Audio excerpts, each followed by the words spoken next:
What is up, everybody? Welcome back to Thinktwice, a weekly show where we talk about things going on in the world of Magic the Gathering, gaming, and pop culture.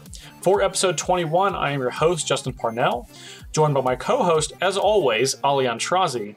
And this week, we're going to be talking about our experience of the SCG Invitational in Roanoke, what you need to do to get into Commander, and the new Hearthstone expansion, Kobolds and Catacombs.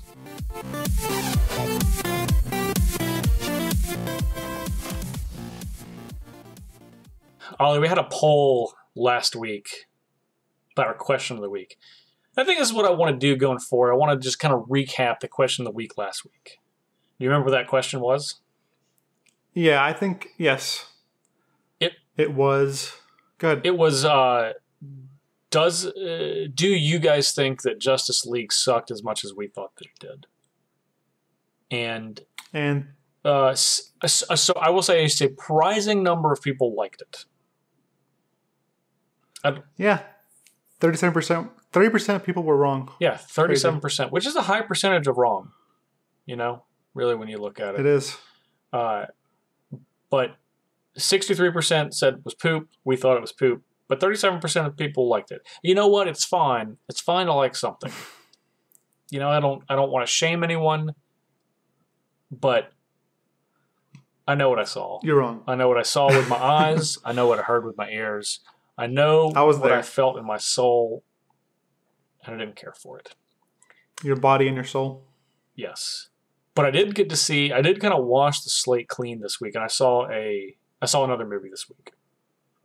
What'd you see? It is a movie called 3 Billboards Outside Ebbing, Missouri, which I know is a weird name for a movie. Yes, sounds boring. It was not boring, actually. It's kind of, I don't even know how to describe the genre. It's like a dark drama with some comedy, but not really. It's about a mother who lives outside of Ebbing, Missouri, and her daughter, sometime in the last year, was like raped and murdered. And in the small town that she lives in, the police department there has not been able to. They haven't even arrested anybody. And she buys these 3 old billboards that haven't been used in 30 years, and then paints on them. You know, basically sending a message to the police department asking why they haven't done anything on the case. And it's a really dark movie. There's not a lot of emotional highs in it. It's I don't know. It's really it was really interesting. I wasn't exactly sure how I felt about it. The 3 main characters, played by Frances McDormand, which is the mom, Woody Harrelson, who's the chief of police, and Sam Rockwell, who is a deputy in the police department, all have pretty awesome performances. But it was a tough movie to kind of get through, because there was just a lot. There was a lot that kind of drug you down in your heart, and there wasn't a lot of emotional payoff. But I don't know. I would recommend people seeing it, but I don't think I'd ever see it again. Dang. Doing the Ali special. Yeah, exactly. The Ali special. So, yeah, if you can do the Ali and see it one time and then never see it again, I think that's what I'd recommend. If you guys don't know what the Ali special is, I tend to watch movies one time, and that's basically it. Forever. And he's never seen a movie 2 times in his whole life, ever. And that's how we call it the Ali special. Right. So that's what I did. That's what I did in the last week, outside of the thing that we'll get to on our first topic. But what did you do since you left beautiful Roanoke, Virginia? Since I left, I mean, it's only beautiful because you're there. Well, otherwise it'd be not as stellar. But anyways, after leaving Roanoke, Virginia, I got home. I saw that Wizards had released a statement saying, "Hey, we're doing the Great Design Search Part 3." So I went on up there. I applied. The next day they were like, if you applied yesterday, you'll have to reapply. So I applied again. Yeah. And then I was reading through it, and like, it seemed like how you get qualified, what you have to do. It seems pretty tedious. And then like at the end they fly 3 different people to Seattle for like their final showdown or whatever. It seems like basically like a movie show. A movie show? A reality TV show? Yeah, reality TV show. You know. Okay. So they fly you there, and then they like, I guess they do a Jeopardy type game. Whoever wins goes home with the prize of working with for them. Or they don't go home and they stay there. Stay there and what? Oh yeah, yes, sure, yeah. So, since the last Great Designer Search, which was several years ago, we made a. It was a long time. We made a custom cube. You and I, and we put like literal hundreds of hours into. Yeah. We've touched on it, like just mentioning it on the show before, but I imagine that you'll probably take some keys from that. Yeah, if they ask anything about that or anything around that, I'll definitely take some ideas from that. We both started working on it because we're basically in a car. We were like, what if this was a card? What if this was a planeswalker? What if they made this card? We're like, hey, we both like cube. What if we both decided to just actually make our own cube with custom cards? And that's what happened, and it was sweet. And while we're working on it, we did hit some really like cool and very neat and crazy things. And we were like,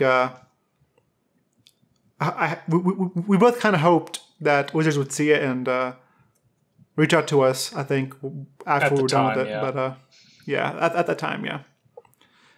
And nothing happened of it. No, but it was, I mean, but it's so sweet. It was kind of a passion project. I think it's good, ultimately. I think this is more common nowadays. This is like 7 years ago that we did this. I think we were the first person to make custom cube, and first people to make custom cube together. At least one of the first. If one of the first. I don't want to say we're necessarily the first, but definitely one of the first. Yes, I saw no others while we're making ours, and then like after ours, others started popping up here and there, and I was like, "This is kind of crazy." Yeah. So hopefully you can take some of our designs and apply them for whatever they're asking you to do for this, if you're able to make it that far. Which I honestly have I would be surprised if you didn't at least make it to some of the later stages of the competition. Yeah, I'm sure they'll ask probably a lore story, then ask for some mechanics. Like last time that's about a lore. They wanted to make a story. They had you build a world and kind of build into that world both mechanically and creatively. Yeah. Yeah. So I'm sure the Great Designer Search, because that is something that's interesting because it's kind of all of Magic. Like it's kind of every part of Magic. So I'm sure that's something that we will talk about again on the show as we kind of get closer to it and as your involvement in it increases. So that'll be something fun for us to have like a kind of a bigger segment on sometime in the future. Yeah, hopefully I'm not out by the first wave. Yeah, don't think like that. You can take it all the way home. We'll try. Okay. It's exciting and kind of like nerve-wracking. Yeah. Well, I mean it's a competition, and there is one winner, and there's going to be a million applicants. So. Yeah, there can only be one Highlander. That's right. Okay, so the other thing that we both did last week was we played in the StarCityGames.com Invitational, which took place in my hometown of Roanoke, Virginia. So we are going to jump out for just a moment, and then we're going to be back to talk about our experience at the Invitational.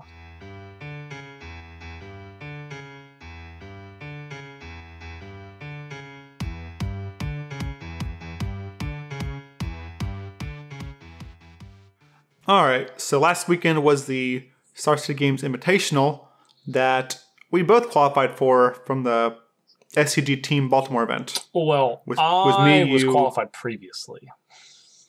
Oh, qualified how? I lost in the finals of a Legacy Classic. Oh, excuse me. Yeah. Excuse so I was me. already qualified. You got to qualify from our top 4. All right, I got to qualify. My bad. Yeah. I was already queued. I was living it up. I was just there. I was just there to get you qualified. Oh, I was putting you're there to you qualify on for my me. back to make sure Oh, that you okay. could get qualified. Well, thank you, buddy. I appreciate you're that. welcome. You're welcome. I do what I can. All right, so we were at the Invitational, and I played. So I got there. Let's start from the beginning. That's I got where there. all great stories start. Yeah, I got Justin's house, and I didn't have a deck built. I build Grixis mid-range / energy / Thopters, whatever you want to call it. I don't think there were any. Was it Grixis? Yeah, it was Grixis. It was Grixis because I think a bolus in it. Yeah, that's true. And I was doing okay. We're testing its Sultai energy. I was doing all right. It was about. I won like 5 matches to 3 or something. Yeah. But I didn't really feel like it was my style, and Justin was helping me through combat. I was like, okay, I want to play something else. So I look at the Esper approach deck that won in the Grand Prix. I start talking to Gabriel Nassif about the deck.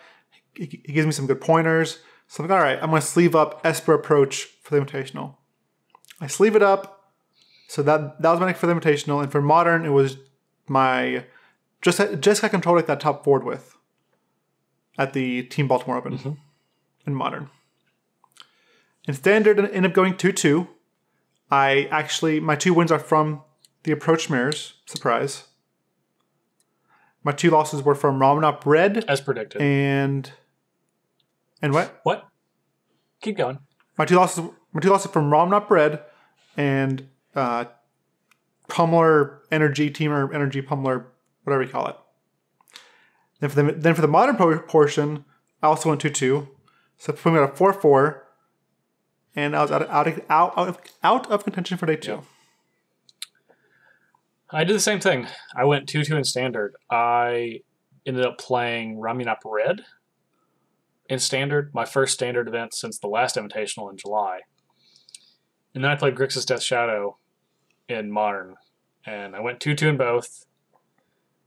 So I was also out. Man. Weird that you... Split even. Yeah. I think that's probably the first time that neither of us has made day 2 in an Invitational. That's crazy. I mean, it's got to be. It's only the second time I've not made day 2, and it's probably the first or second time for you.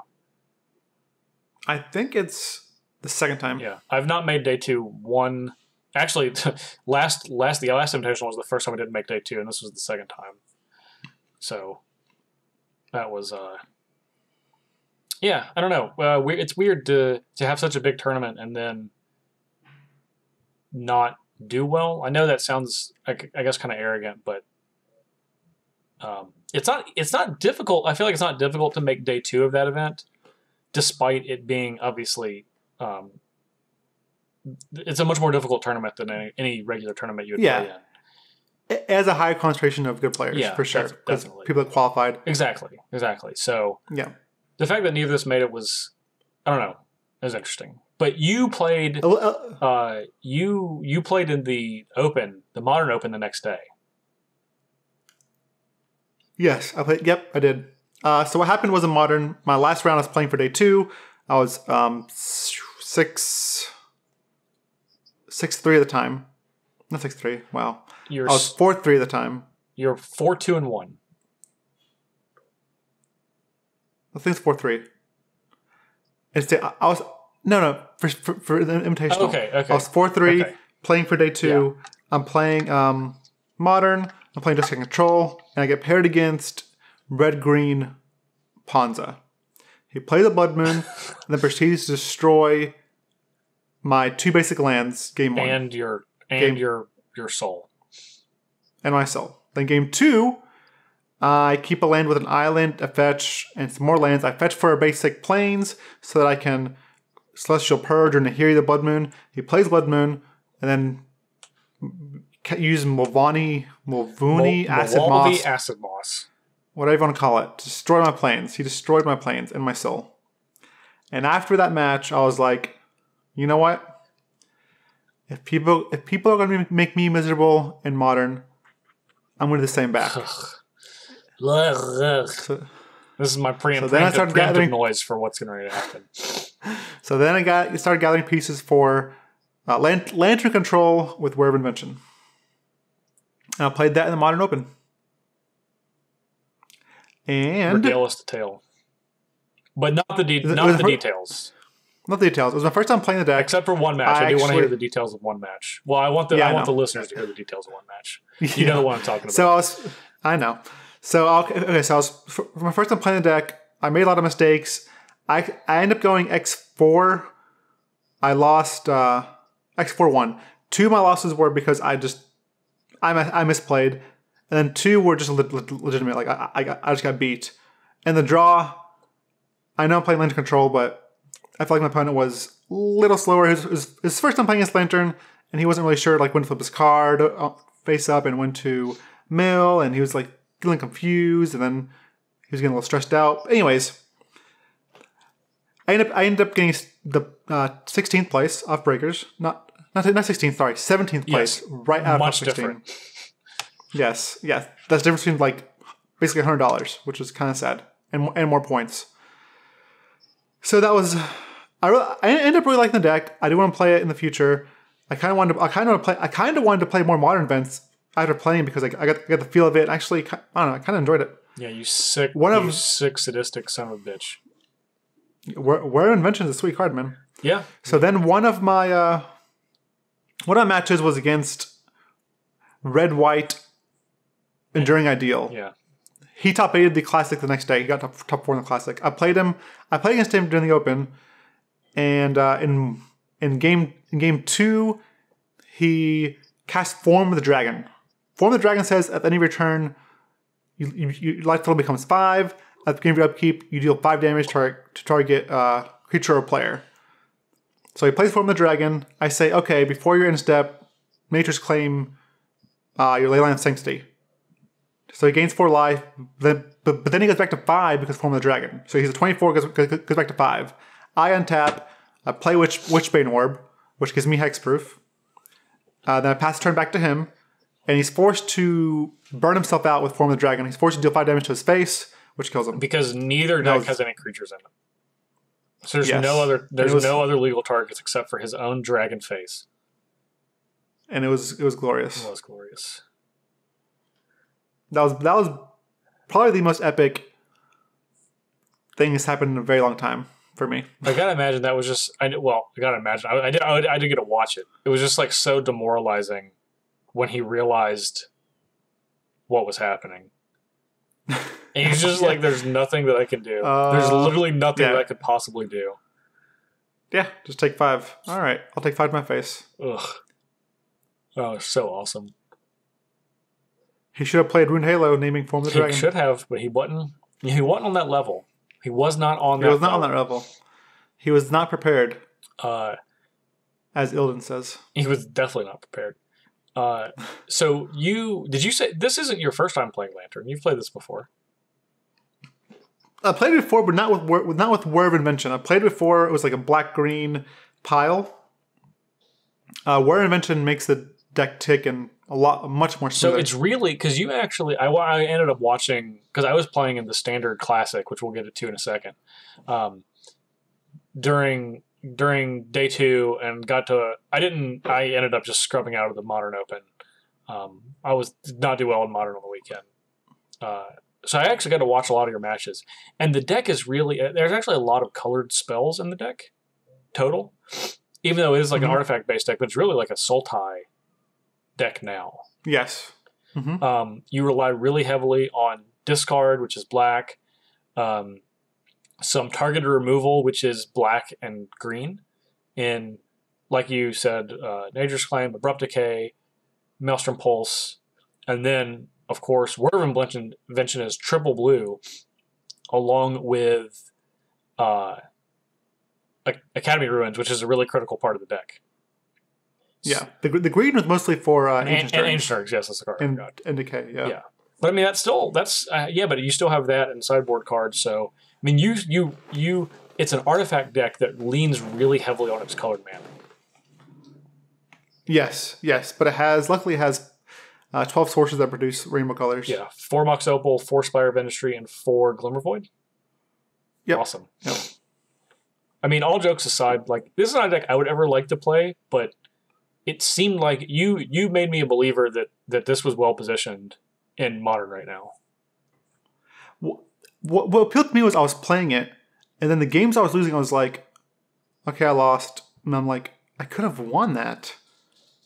Like, I'm not trying to like brag or anything, but it's been a very long time where I've lost multiple games and been like, I could have won there. Usually, obviously, there's times I lose that where I could have played better, done something different, but this happened a lot more with Lantern Control. It's like I could have won there if I had just done something a little different, or play this card when he tapped out instead of on his upkeep.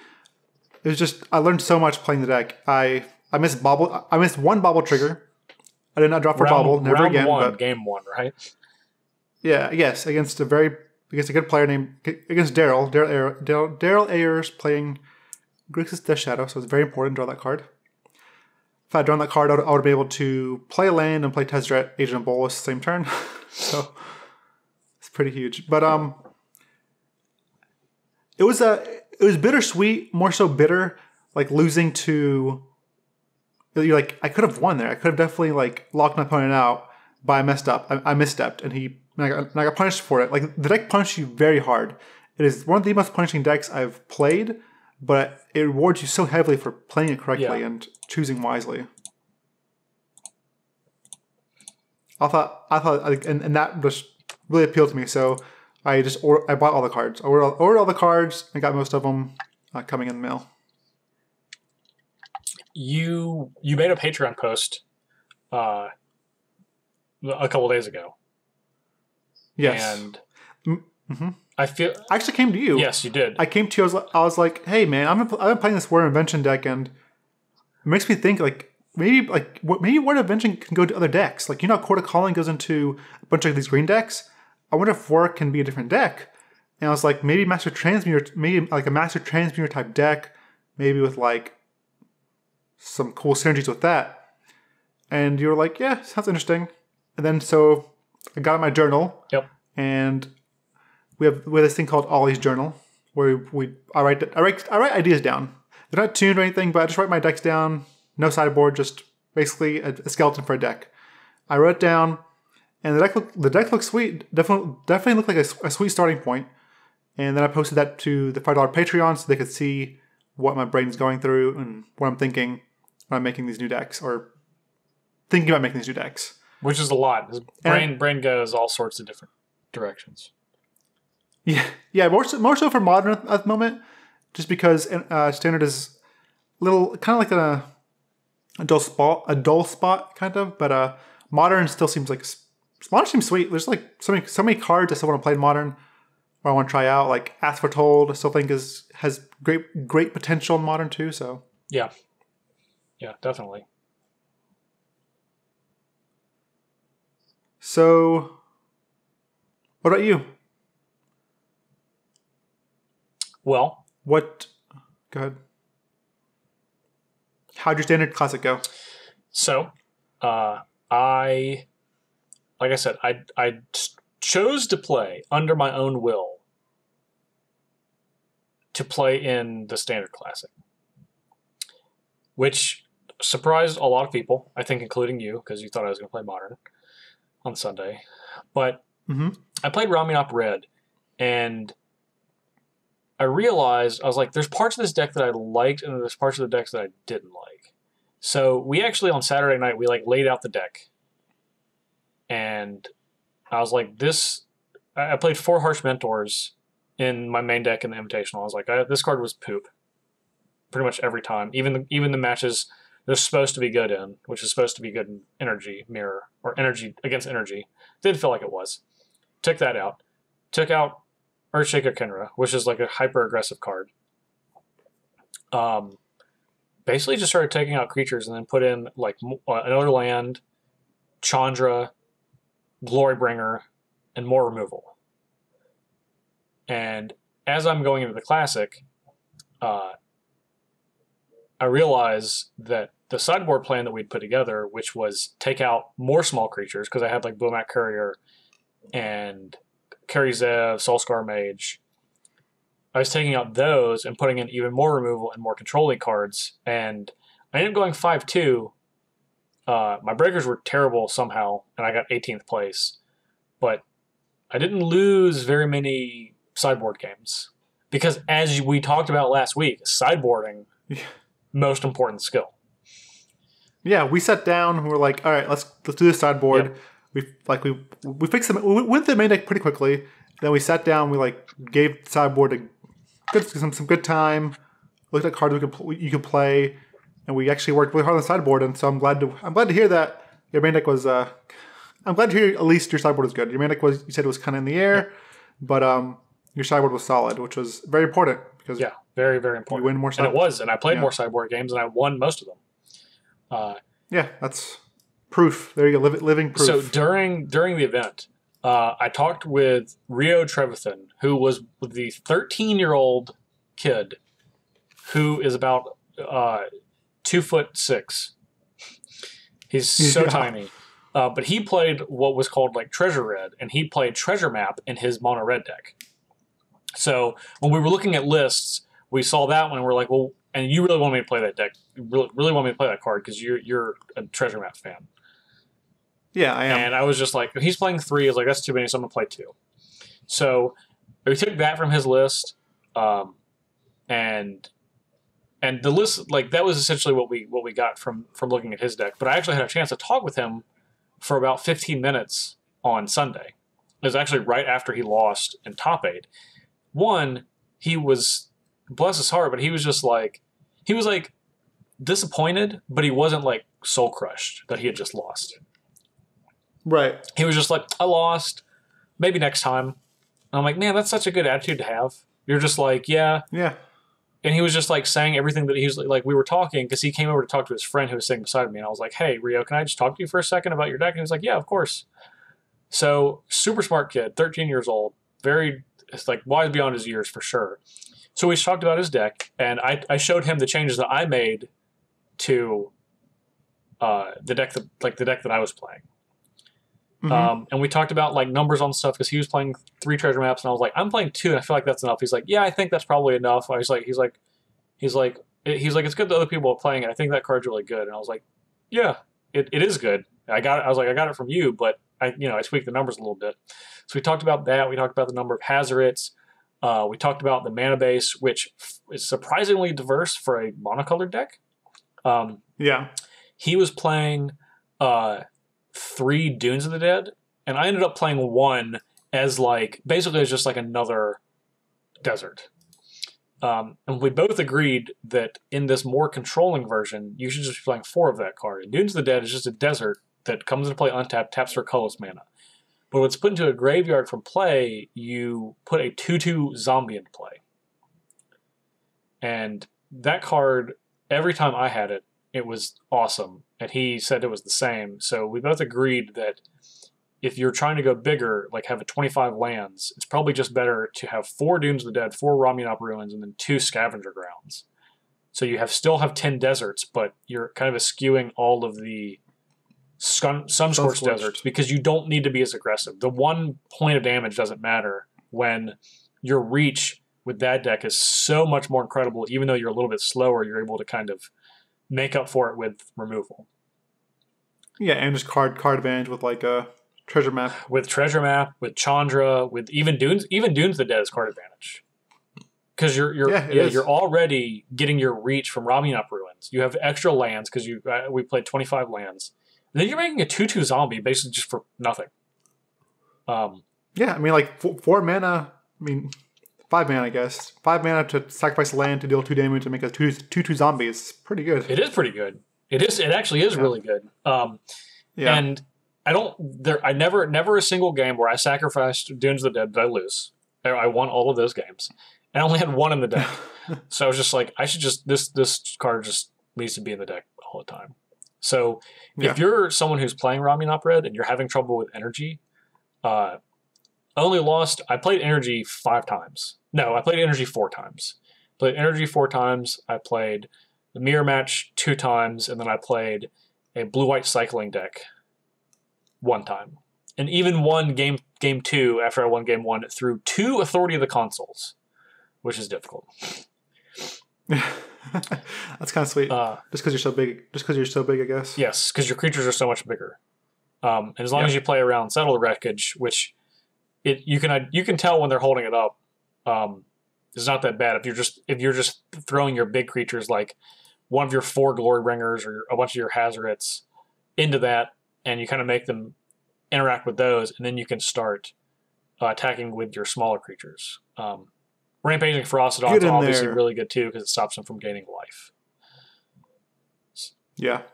So, but if you're playing Ramunap Red and you feel like you want to have a better matchup against the energy decks, which you do because it's all over the place, I would go big. I would add in more removal spells, take out some of your smaller creatures, add in Chandras and Glory Bringers and those Dunes of the Dead. The games are gonna last longer, and sometimes their top decks are gonna be better, but your deck is gonna be way more streamlined, which sounds crazy because you're talking about an energy deck, which are all pretty streamlined. But if you can just stick to your plan and realize that you're essentially the control deck at every turn, you can catch them with them mishandling their energy, as long as you watch out for Bristling Hydra. That card's a problem. Yeah, yes, I can see that. I also think they probably think you're aggressive, so they might like make missteps. Totally. Then they realize, absolutely. Yeah. So and then they realize, oh, he's actually has a lot of threats. Maybe he's not as aggressive as I thought. Like you might not have like a 2-drop or a 1-drop or whatever, and then they're like, oh yes, free win. Red deck isn't playing. Yeah. Oh, he didn't curve out. I'm gonna get him. Yeah. And a lot of times they're gonna keep in. They're gonna have. They're gonna keep spray? magma spray. They cited magma spray a lot, and you can just literally just like remove your cards that are like that line up with their hands that they think they're keeping against this deck because they're trying to like play the early game and kind of crush your early advantage, and their cards that like the cards are ultimately going to be less powerful if you know you're going to like the game doesn't even start till turn 4 for you. Then you're in an advantage even from the mulligan stage. So really liked it. For sure. Yeah.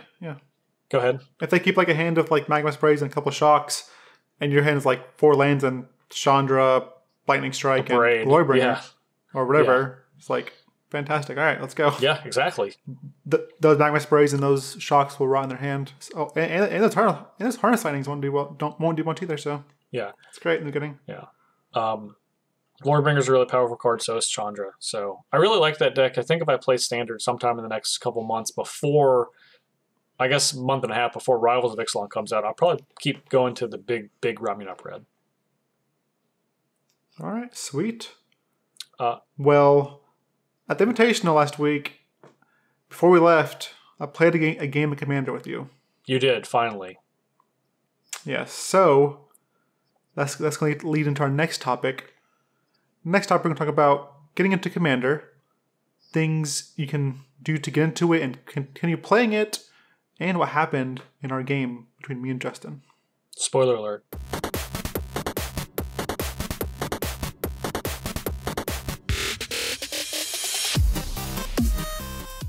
I call that beat down. That's the spoiler. Oh my god.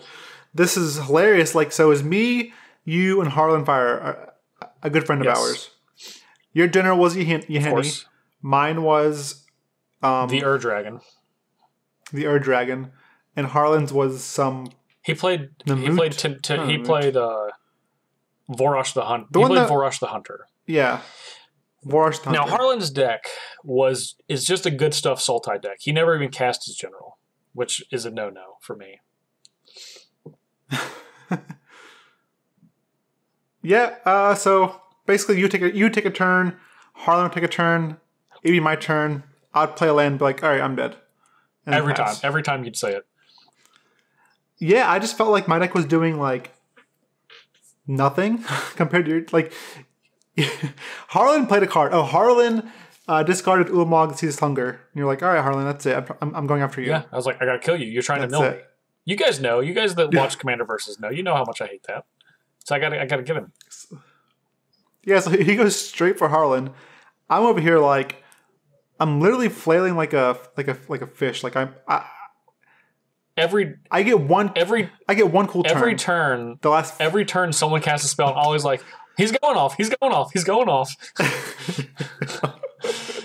Because all my cards were like 20 mana and I was like, I'm just dead, guys. Like I'm playing drag. Like I remember paying like 5, 6, 8 mana for my dragons.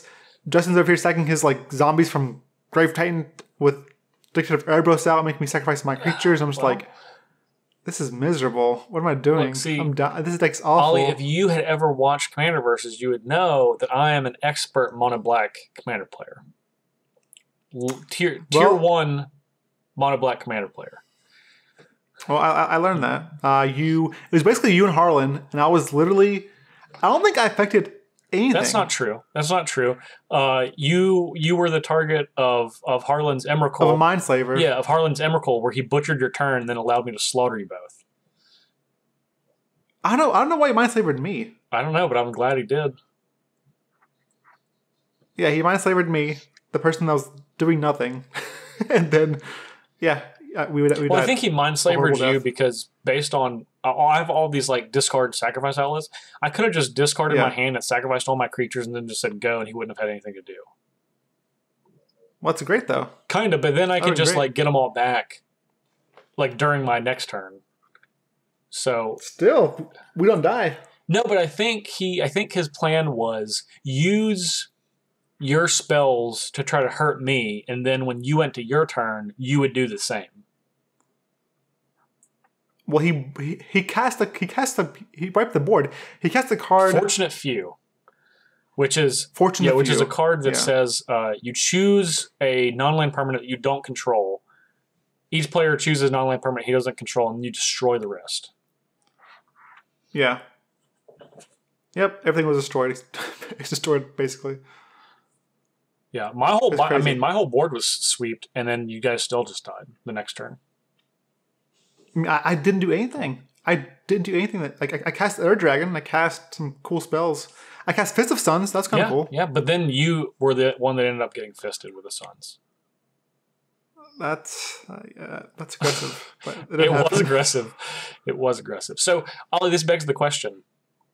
Why aren't you just going to play mono black forever?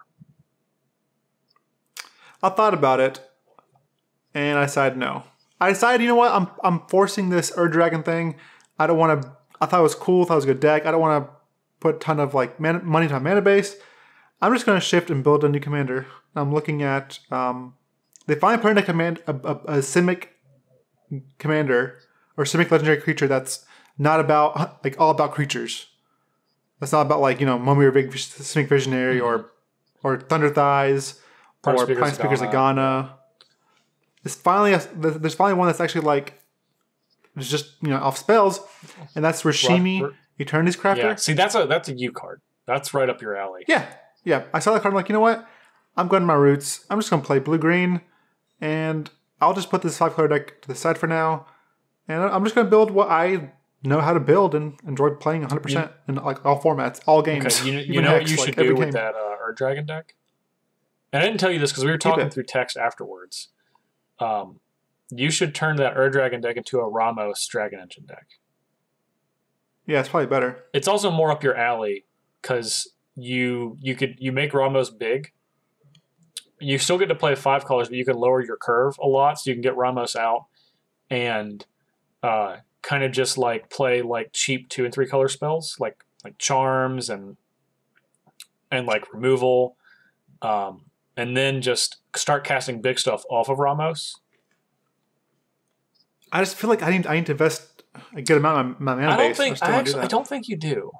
I think you would be surprised how far some like green mana fixing, and then like untapped lands based on basics go. Like if you get the like honestly, the Battle for Zendikar lands that if you control two basic lands that come into play untapped, those the Sunpetal Grove cycle, like the whole cycle, the ones that just got reprinted in Ixalan and the ones from Innistrad.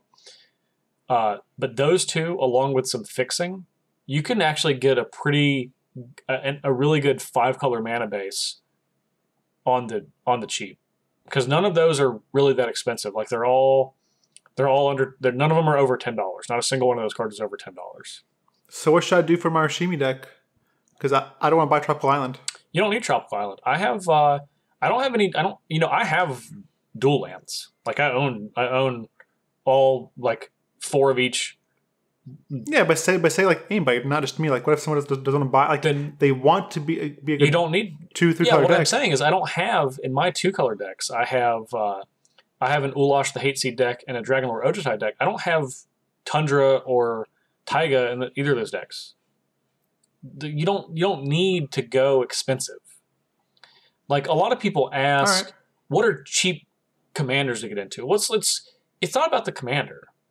Most of the time, the legendary creatures themselves are actually pretty cheap. They're usually kind of, the most expensive one that I can even think of is like $20 that is like commonly played. Like Atrax is kind of expensive, I guess, but it's 4 colors.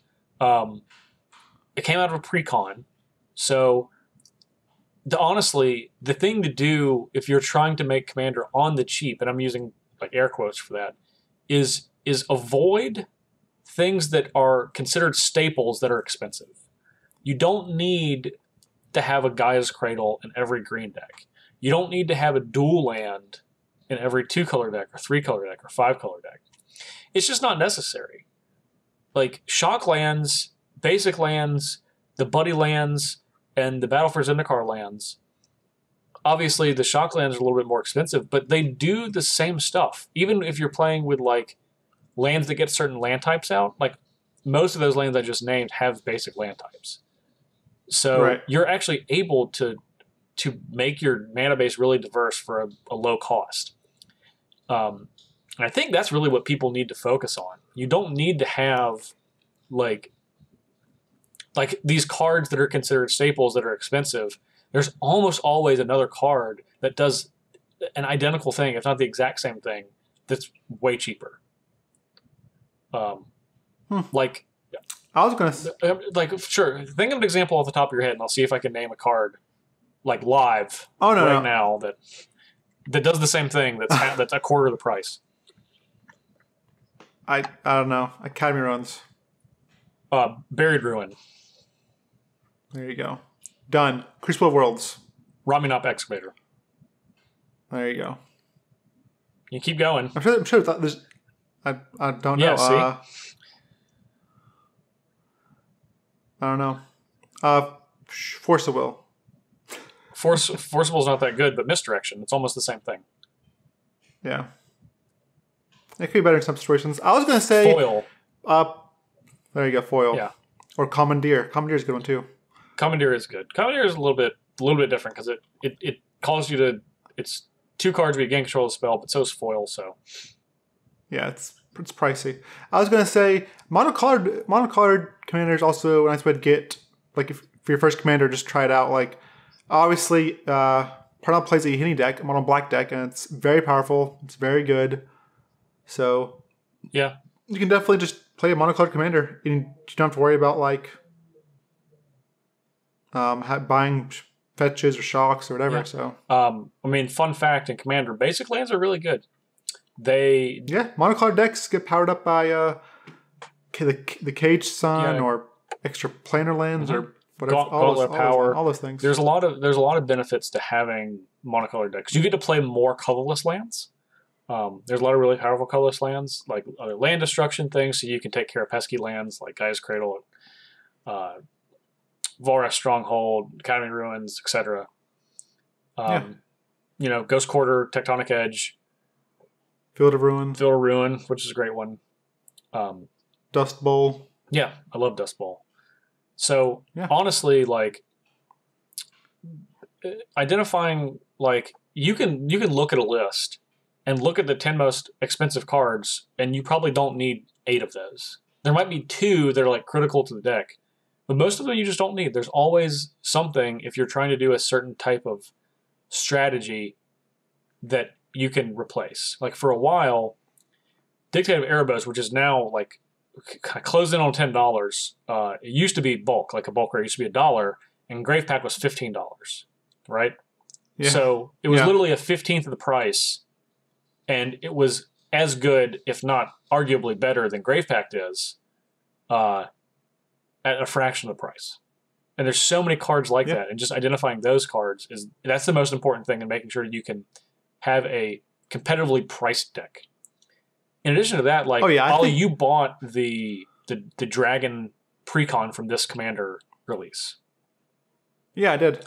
And even though you were going to make a Rashmi deck, I think a vast majority of the Precons are excellent starting points. They give you a handful of starting cards. Yeah, definitely. And honestly, like my Yahenni deck started out, I actually bought the Ob Nixilis of the Black Oath in 2014, that Precon.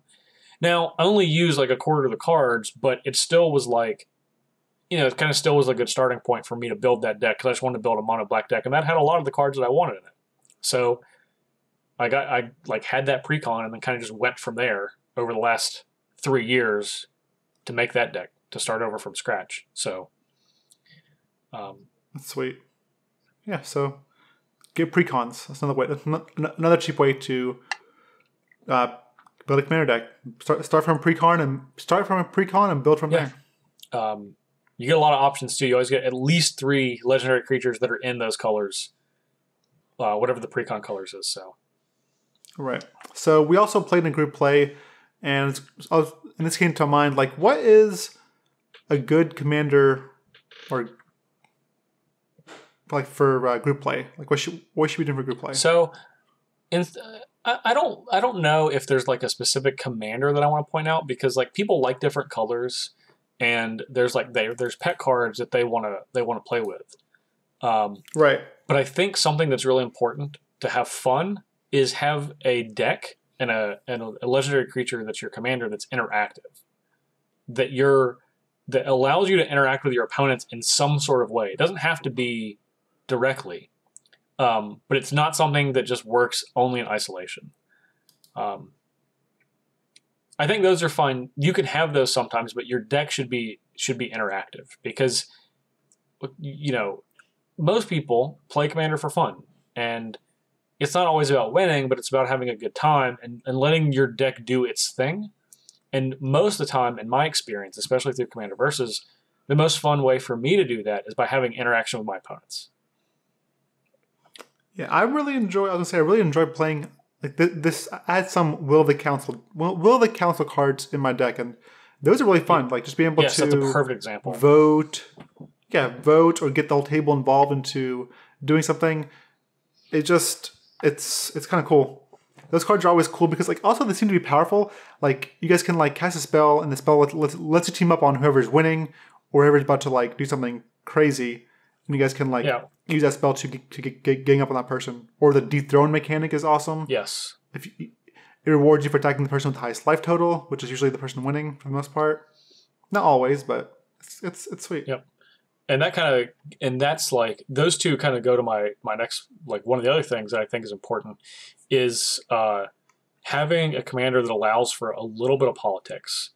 And I'm not saying, like, I don't think it's necessarily fun for you to be the kind of the hand that is guiding the game with politics at all points, but that is part of the fun of Commander. Is like, people make plays based on how they feel, and if you've watched me on Commander Versus, or if you've played with me, Ali, I like the politics angle. It's not that I want to like be dishonest with the people that I'm playing with, but it's fun to be like, oh, well, Ollie, you should attack Harlan because this, and this. You should kill Harlan's creature because of this, and this. Right. Most of the time, like 90% of the time, everything I'm saying is true. And then 10% of the time, I'm trying to just redirect stuff away from myself, and that's part of the fun. Because if everyone's doing that, everyone's involved, then it's like the pendulum keeps swinging between 3 or 4 different players, which is I think is a lot of fun. Yeah. When we were playing, I was redirecting, but it didn't matter. I got smashed, so it was fun. Did you have any specific like any commanders that like come to mind for what you're talking about? Yeah, I was gonna say I think Zedru the Great-Hearted is a fun group commander. That's kind of nice, but at the same time, it's like he's not that nice. But he's cool. He's like, hey man, I see this land drop. Here, let me give one of mine. Okay. Yeah, you take this land. I'll don't worry about it. Yeah. I think that's kind of cool. Like obviously, you can build him to be like harsher. Like give someone your Oblivion Ring, or give someone your Moat. Things that are just like static or Winter Orb or whatever. Yeah. And that's not being great-hearted. Okay, no, that's the mean-hearted. Yeah, I like people that actually I don't know why, but I like people that play group hug decks. They're very rare to run into, but I like seeing the person behind the group hug commander. Yes. How they play, how they act, and because they just seem like genuinely good people because they're just there to have fun, man. They're just like, here, you can have some cards, Or alternatively, they're the most ruthless, terrible people, and there's no in between. No in between. Yeah. So one thing that I like to, I always recommend to people, and if you're a supporter of the show on Patreon, you'll notice that these are the type of decks and that I post for our Patreon supporters every week, and that we play on Commander Versus, and it's what I think is commonly called 75% decks.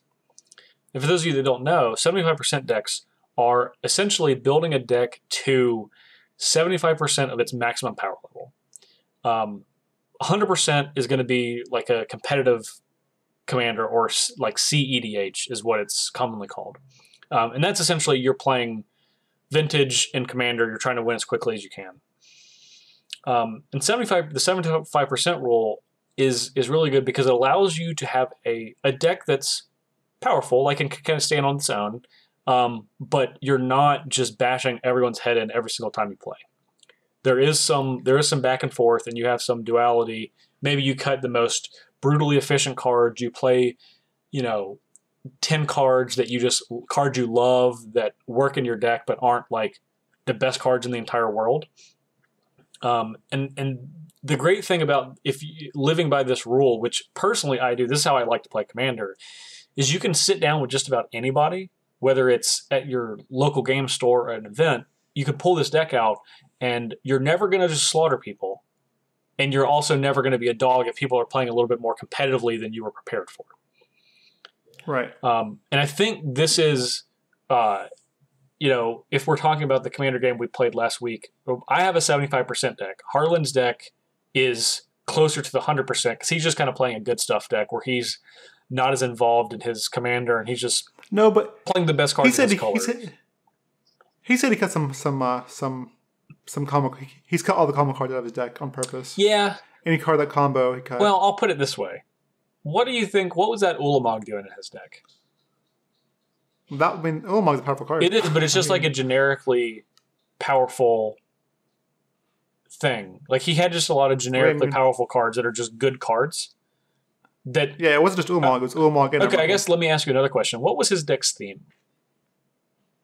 His theme? He had no theme. Exactly. He was playing good cards. Yeah.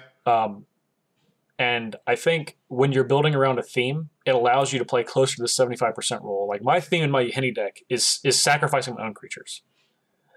Like, anyone whoever plays with me, that's usually pretty clear.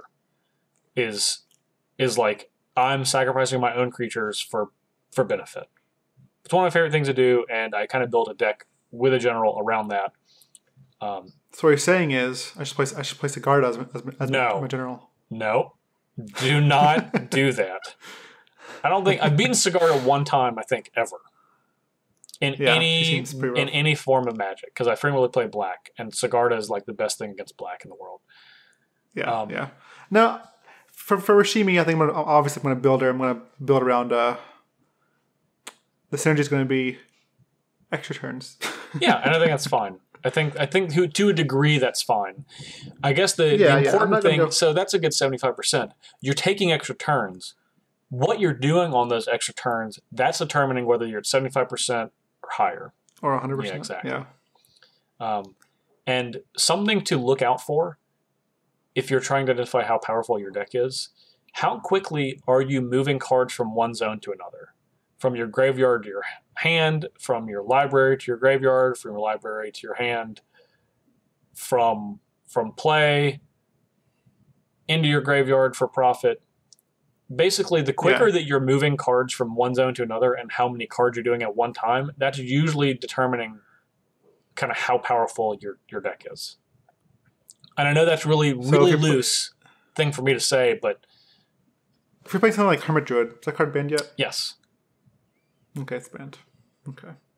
So what about... So cards like the Liliana card's fine though, right? I mean, all creatures on graveyards? Yeah, because that's a 9-mana card. So Praetor's Council. So Praetor's Council is also Praetor's fine? Council's fine, yeah.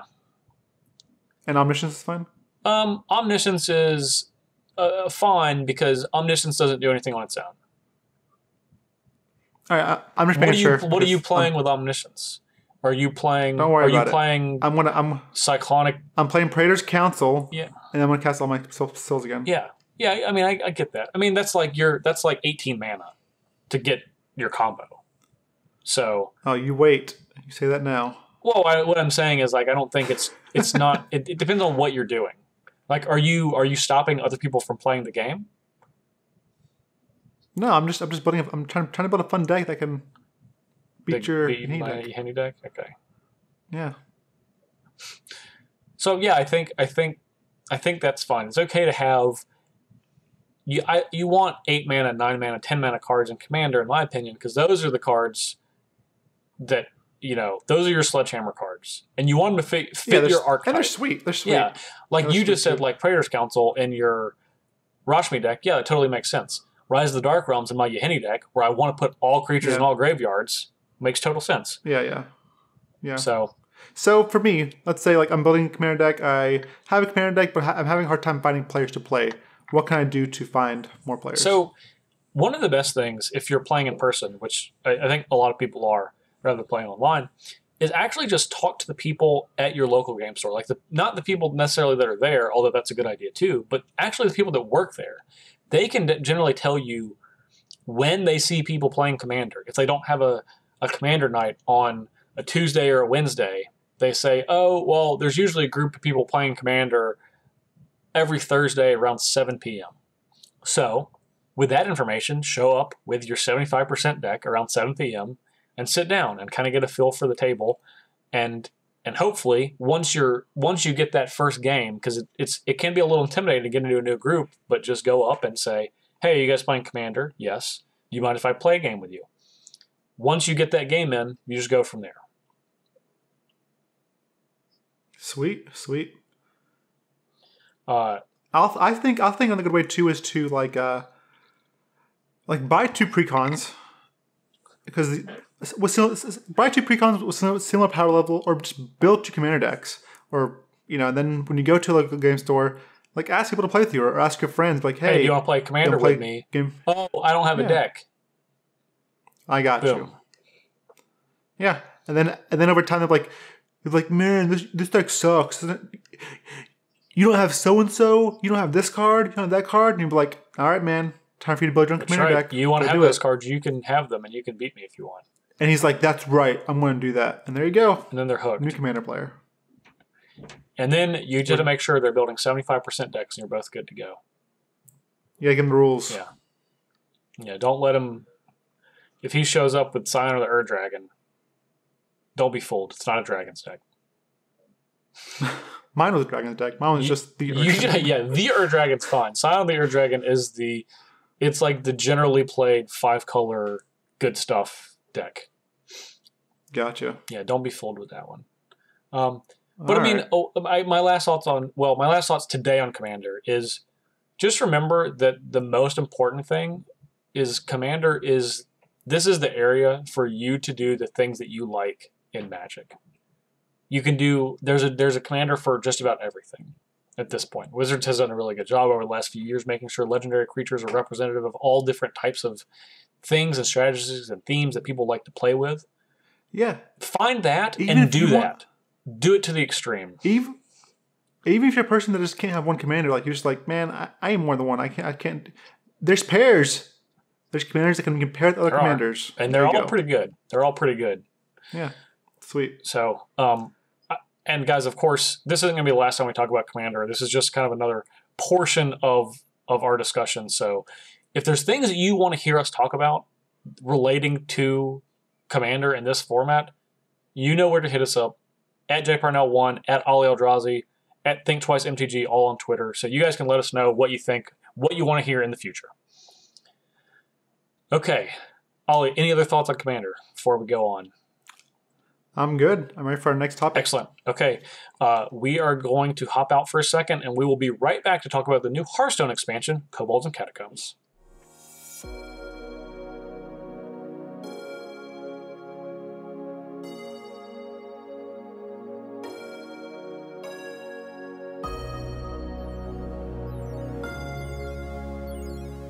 I want to start off by saying thank you, Ali, because you're welcome. Your Christmas gift to me this year was the pre-purchase of 50 packs of Kobolds and Catacombs, which has driven me crazy because the set came out today and I've not been able to open my packs yet. Yeah. I thought it was kind of cool that I could, like, thing is, I didn't have to go into your account and buy it for you. I could literally just gift it to you, and that was sweet. Yeah. Like you'd think other platforms would be all over that. Like, wink, MTG Arena. Yeah. Let us be able to gift other people. That was cool. I'm glad I was able to give that to you as a gift and not have to like get your password, log onto your account, and do anything sneaky. I know. Like, which I know you would have done if you had to. I know, yeah. If I had to, I would have. But I didn't have to, and that was great. But it was nice because it's great for you because you actually got to give a real gift. The investment of like the degree of difficulty was low, and I got a thing that I would have bought for myself. So yeah. I had to jump right on it. I had to jump on that opportunity right away. You did, because I totally would have bought it for myself like the next day. I know. So I know you've had like probably like a second to log in, and when you log in, Hearthstone and Blizzard has been kind of helpful. They've heard like pleas of people. They usually give you like a Cthulhu or a Death Knight. Well, this time you don't have to do anything. You just log in and they throw you a weapon, a legendary weapon. Yes. So the gimmick, and I'll put that in quotes because we'll talk about that in a second. But the thing for this set, Kobolds and Catacombs, is each class gets a legendary weapon, and this includes 4 classes that have never had weapons before. Yeah. Outside of Medivh. Yes. So I got a legendary weapon from a class that's never had a weapon, and that is the mage weapon Alaneth, which is is that how you pronounce it? I think it's Aluneth, but I'm not sure. It's an 0/3 weapon for 5, I think. That lets you, or for 6, that lets you draw 3 cards at the end of your turn.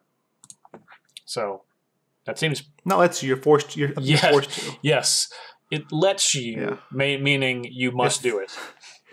Your recall, target you, 4-star player, draw 3 cards, and it's always you. Yeah. Okay. That can get out of hand. Like you can't build a big priest deck with that. Like you're gonna or a big mage deck. Yes, I meant big mage deck. Sorry, I'm getting ahead of myself. Yeah. The one I opened was a Dragon Soul. Okay, which one is that?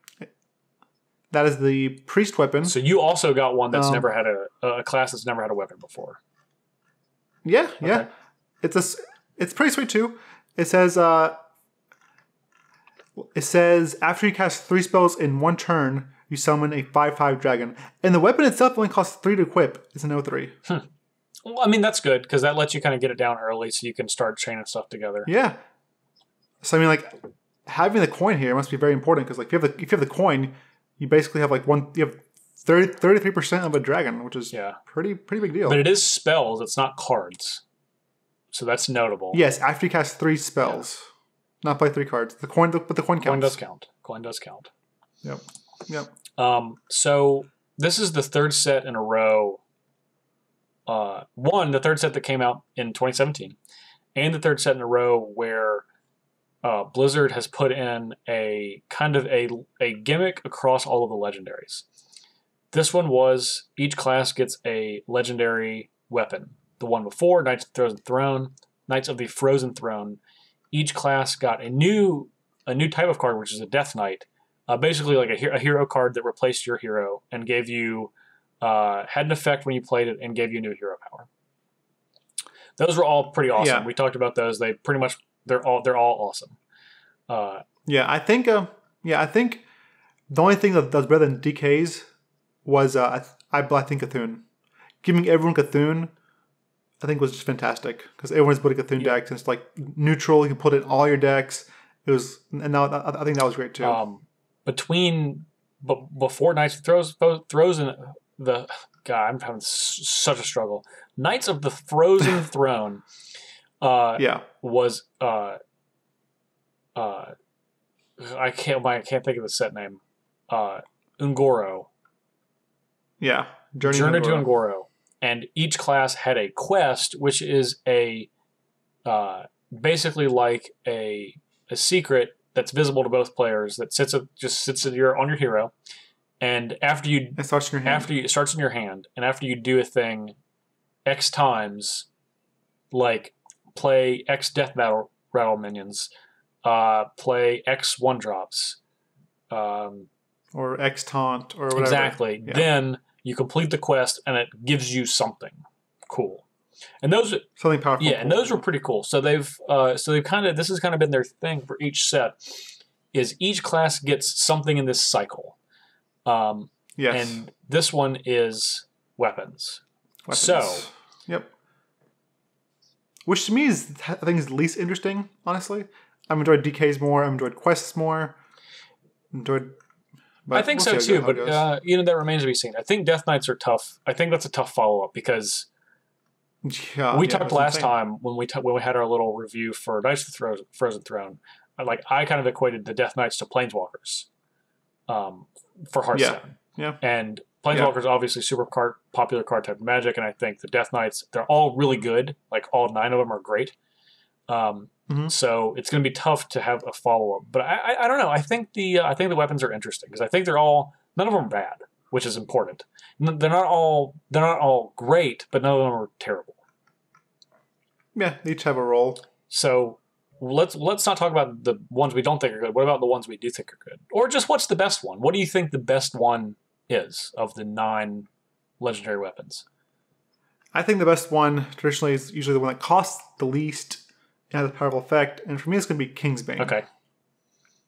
And the reason I think Kingsbane is so powerful is because it is the one that costs the least, and is the one you can rebuy over and over and over again. So Kingsbane is a rogue weapon for 1 mana, and it's a 1/3. But it says Death Rattle. Shuffle this into your deck. It keeps any enchantments. Yeah, any enhancements that were on it. So if you gave it Deadly Poison, it gets +2 attack forever. If you gave it Poisonous, it gets Poisonous forever. If you gave it Lifesteal, it gets Lifesteal forever. Lifesteal must be insane on this thing. Yeah. So it is a pretty powerful card.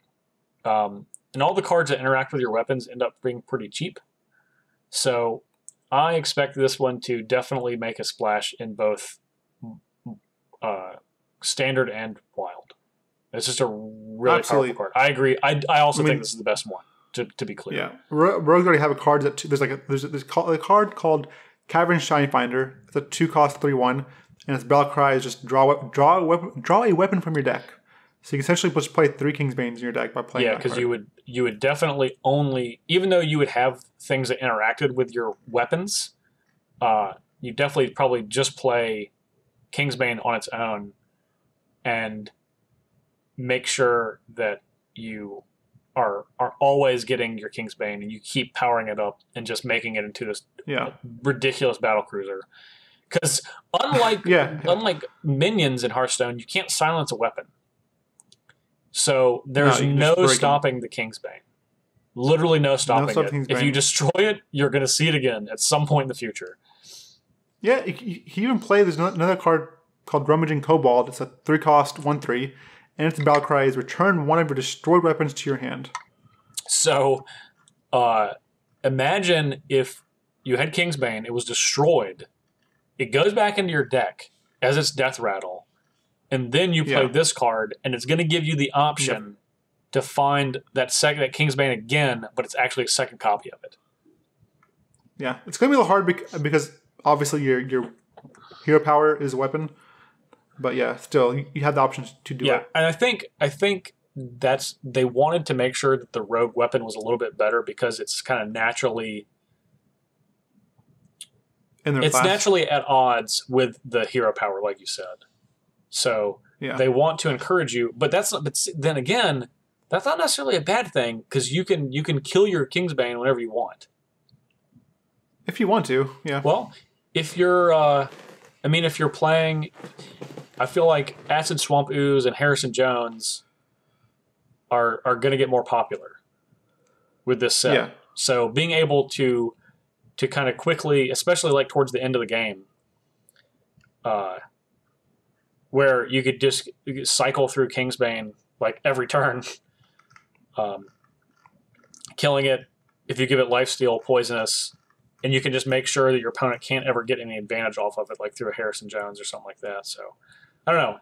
It's a powerful card. No, having the option is sweet. Yeah. Okay. So, to you, what do you think is the most fun weapon? Most fun weapon? I'm gonna go with the Paladin weapon, which is called Valinir, and it is a 4/2 weapon that costs 6. And this also has a death rattle effect, which I think this is the second best one. And it says, give a minion in your hand +4/+2. And then when that minion dies, you re-equip the weapon. So, one, I love the flavor of this. This is literally, it's like Thor's hammer, essentially, because it looks like a hammer with lightning coming out of it. You're wielding the hammer as your hero. Whenever it breaks, it's not really breaking flavor-wise. You're actually giving it to a minion. And then when the minion, the minion dies, you just get the hammer back, and you keep. Yeah. The only problem though is that one can be silenced. It can. Yeah. But it also is a 4/2 on its own, and like giving a minion +4/+2 is pretty huge. Like that's a big buff. No, I agree. That's a big buff. So I'm definitely excited to play with that one. What about you? I'm excited for ever since Yogg Sauron left us. He didn't leave us, but he got hosed pretty hard. I'm looking for a replacement, and I don't think this is quite a replacement, but it is kind of the same way. The Shaman one is called the Rune Spear. The only one. It is a 8-cost and has 3 attack, 3 durability. After your hero attacks, discover a spell and cast it with random targets. Okay. I think it's going to lead to some fun things, fun interactions, and even some powerful things. Like if you cast Lay on Hands, it doesn't matter what you heal. You're still going to draw 3 cards. Yeah. If you cast Twisting Nether, it doesn't matter who targets. It's going to wipe the board. I don't think you can discover a spell outside of your class unless it specifically says it. But I don't know. It could be. I'm not 100% sure. That's the case. I'm not 100% sure. I'm not either. I'm not a Hearthstone master. Yeah, I think you can just discover it in your class, but I don't want to be held to that. Don't hold me to that. Yeah. I think it's sweet though. I think it's a sweet weapon, a sweet fun weapon. I'm not sure how good it is, but it is fun. So outside of weapons, there's other stuff going on in this set, right? Yes. We have one of those. I'll do one of the mechanics. You do the other. So one of those is our new spells called Spellstones, and these are like items that you can like level up as long as they're in your hand, and you do something on the board. So I'll just use the Shaman one for example. The Shaman one's called Lesser Sapphire Spellstone. And it says summon 1 copy of friendly minion. And then in parentheses, it says if you overload 3 mana crystals, you upgrade it. So while this is in your hand, if you overload 3 mana crystals, which is obviously something that shamans do pretty frequently, you upgrade it into just regular Sapphire Spellstone. And then regular Sapphire Spellstone costs 7 still, and it says summon 2 copies of friendly minion. If you overload 3 more mana crystals, you upgrade it again, and it's called Greater Sapphire Spellstone, and it summons 3 copies of a friendly minion. So 3 copies, it goes from 1 to 3 copies for 7. Now, I don't think this one's that great, honestly. I actually think it's pretty bad. Man, this is my favorite one. Oh, that's your favorite one? Why is this one your favorite? Yeah. I didn't even know. Why is this your favorite one? I just think it's sweet. I don't know. I mean, like, if you think of like when mages are playing Molten Reflection, they're paying 4 to copy a creature. Getting 3 copies of one creature can be just game ending depending on the creature you're copying. That's true. I do think this one's really easy to upgrade. I personally think it's bad because I think overloading is bad. Then you have to have a minion in play to take advantage of this. So it's kind of like, I think overload. I wish Shamans had something else besides overload personally, but they don't. But I do think it's pretty sweet. I think getting 3 copies of like the Lich King is going to be insane if you ever get on tap or Alakir the Windlord or whatever. Just anything like seeing 4 legendaries in play all at the same time is going to be like, holy crap, GG. Yeah. You know? So, I think that... So the one that I like the best kind of does a similar thing to yours. But it's a little bit different. Mine is the Priest one called Lesser Diamond Spellstone. And this one also costs 7. But instead of copying a minion, it says resurrect 2 friendly minions. So basically 2 minions that have died, you'll randomly get 2 of them back. That's one side of a 5 mana Kazakus potion. Yes, exactly. One option. And it says cast 4 spells to upgrade. So if you're having a spell-focused deck, this is really easy to upgrade because you don't have to do it all in one turn. Just total. Yeah. Cast 4 spells to upgrade. When you upgrade it, it costs 7. You resurrect 3 friendly minions, and then when you upgrade it again with 4 more spells, you resurrect 4 friendly minions. Yeah, that's absurd. So if you're playing like a Death Rattle Priest deck, where you're benefited from creatures dying, this is just something you could just have 1 of these and literally just hold it in your hand essentially for a long portion of the game. And then this is like a N'Zoth. Like another N'Zoth at the end of the game. Yeah. Yeah. So that one's my favorite one. Sweet one. Okay. So there's also the last new mechanic is recruit, which essentially when this creature comes into play or dies, it recruits a minion that costs 5 or X or less from your deck and puts it into play. So for example, my favorite one for that one is the... I guess I'm kind of like little cheating here. Is the warrior one? It's a warrior weapon, and it says after you attack, recruit a minion. And sorry, so it's called Woe Cleaver. It costs 8. It's a 3/3. And it says after your attacks, recruit a minion.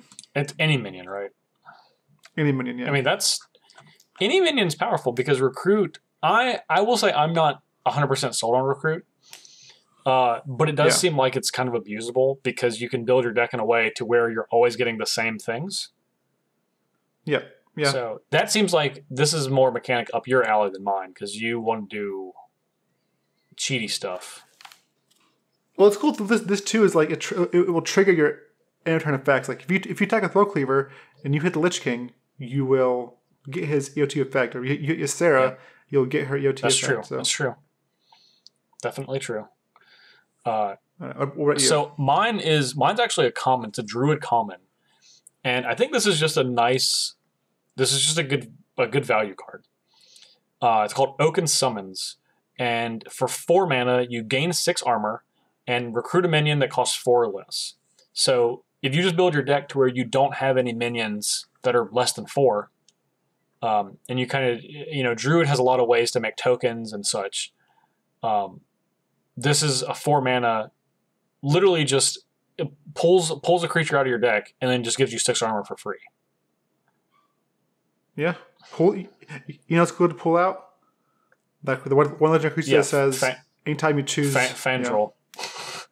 Yeah. Which is that's I think my favorite legendary creature in the entire game is Fandral's Stanghelm.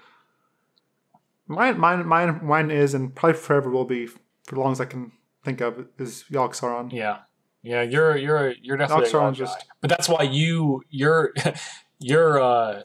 your favorite weapon was the shaman one that yogged up. Yeah, it's not even. There's a little candle to Yogg, but Yogg was so fun. It was so amazing. So, what card do you feel like you want to brew with the most? What card do I feel like I want to brew with? Yeah, because you're a brewer, and I know especially in Hearthstone, you're definitely on the brew train. Probably Temporis, which I guess shouldn't surprise me. Yeah, Temporis is the the priest dragon legendary. It costs 7. It's 6/6. It says battle cry. Your opponent takes 2 turns, then you take 2 turns. So essentially, your opponent, here's your chance to win. If you don't win, you're dead. Yeah. So I think this is an interesting card because it's obviously dangerous.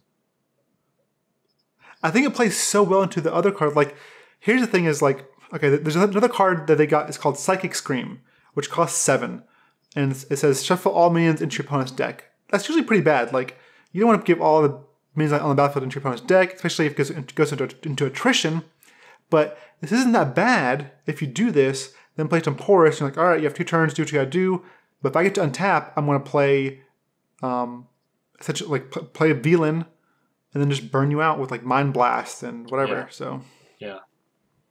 So essentially, you can do kind of the deck called the Exodia Mage deck, where you try to do that in 1 turn through making a Time Warp and taking an extra turn, and then doing it on the next turn with a bunch of Sorcerer's Apprentices and Archmage Antonidas. So this is kind of all that wrapped up in 1. With the huge drawback of go. Yeah, it's easier to do because all you have to do is just cast this card. But it does give you a 6/6, which is not. That's not small. No, it's not small, but it's scary. It depends when you give your opponent 2 turns. But I mean, you can. The thing about this is you get to set it up. You get to control when you do it, or if you're going to do it. So yeah. Imagine if you sweep the board and then play Temporis. It take 2 turns for your opponent to recover is probably not enough. Yeah. Sweet card. So I've been playing a lot of Wild recently, which is I've really come to like. All right, vintage. Yeah, exactly. This is vintage. This is Hearthstone vintage Wild. So I've come to play Wild a lot recently, and I do think there's actually a handful of cards in this set that are going to have an impact on Wild. But I think another Priest Dragon is going to be the one that has the biggest impact. That's Duskbreaker. And I think this might just be the best card in the set. I'm not sure. It seems awfully powerful. But it's a 3/3 for 4 dragon. And it says Battle Cry. If you're holding a dragon, deal 3 damage to all other minions. So 3 is a lot, man. 3 is a lot. Especially if you play this on curve. You are literally slaughtering an aggro deck. Because the first 3 turns of the game is really when they're trying to get under you. And if you're able to just sweep them and put a 3/3 into play for nothing, for literally just by playing it, man, that's great. It's a really powerful card. And Dragon Priest is pretty close, I feel like, in Wild. And it needs just a couple more tools, and this is a big one. Well, here's a great example. Imagine if Hellfire came on 3/3 body and didn't hurt you. Yeah, and exactly. That's what this card. Yeah. It's pretty crazy, and it's holding a dragon is like that's like literally not a big deal at all. One, this is already a dragon, so if you just have another one in your hand, yeah. But yeah, they are. There's another card called Twilight Acolyte in this set, which is another if you're holding a dragon card. So they keep giving Priest 1 or 2 of those in every set, and eventually you hit a critical mass. And I think this is actually it, where this becomes a viable wild archetype, like a legitimate one. So that's sweet. Yeah. All right. So, what are your top 3 favorite cards from this set, or not? Like not most powerful, just favorite cards you favorite, yeah. Okay. What do you think of? Yeah, I got 3. Yeah, not most powerful, but just ones I want to play with the most. So my favorite Hearthstone archetype ever is Warlock Zoo. Right. It's a really good aggressive deck, and it's had a bunch of different variations over the years, and now it has this is a great tool for any Warlock Zoo deck. It's called Kobold Librarian. It's really simple. It's a 2/1 for 1 warrior or warlock card that just says it has a battle cry. You lose 2 life and draw a card. So it's like you activate your hero power for free. And you just play on turn 1. Yeah, I mean this is the best card Warlock got in the set, I would say. Honestly, it probably is, but I don't think that's a bad thing. I think this is actually it's a really good card. No, this is fantastic, and your control warlock, your mid-range warlock, and your aggro warlock. Yeah, it's just a really strong card. Like being able to draw 2 cards in a turn, like the fact that it just automatically replaces itself, is pretty awesome. Like this is a very Street Wraith-esque. This card's absurd. Yeah. This card's really good. It costs 1 mana. Literally costs 1 mana, so it's less than your hero power, and you get a 2/1. Yeah, this is awesome card. And it triggers the class's spellstone. Exactly, which is deal damage to yourself. My next favorite card is Arcane Artificer, which is a mage card. Mage is probably my second favorite class. But Arcane Artificer is a 1/2 for 1 elemental mage card, and it says whenever you cast a spell, gain armor equal to its cost.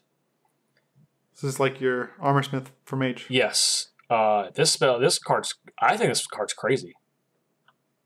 Really? Yeah. It's a huge swing to like play this on turn 3 and then Frostbolt something and then gain 2 armor. 2 armor doesn't seem like a lot, but how often have we talked about how much like adding 1 life and 2 life onto spells in Magic improve it? Yeah, it matters, but it's weird because this thing only costs. It's a 1/2. It costs. It's a 1/2, but it's also an elemental, and I think there's other stuff going on with elementals.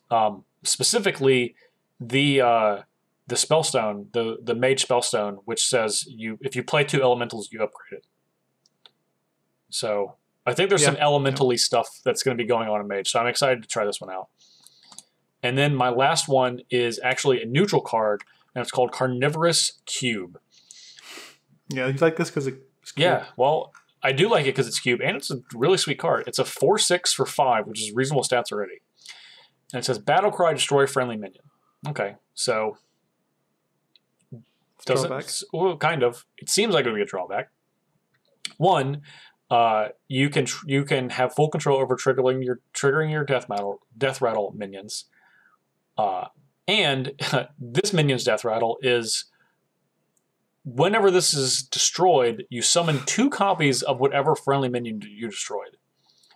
So you could let's say there's something with 6 health, and you destroy it. Whenever this dies, you're going to resummon it full back to health, and then another copy of it.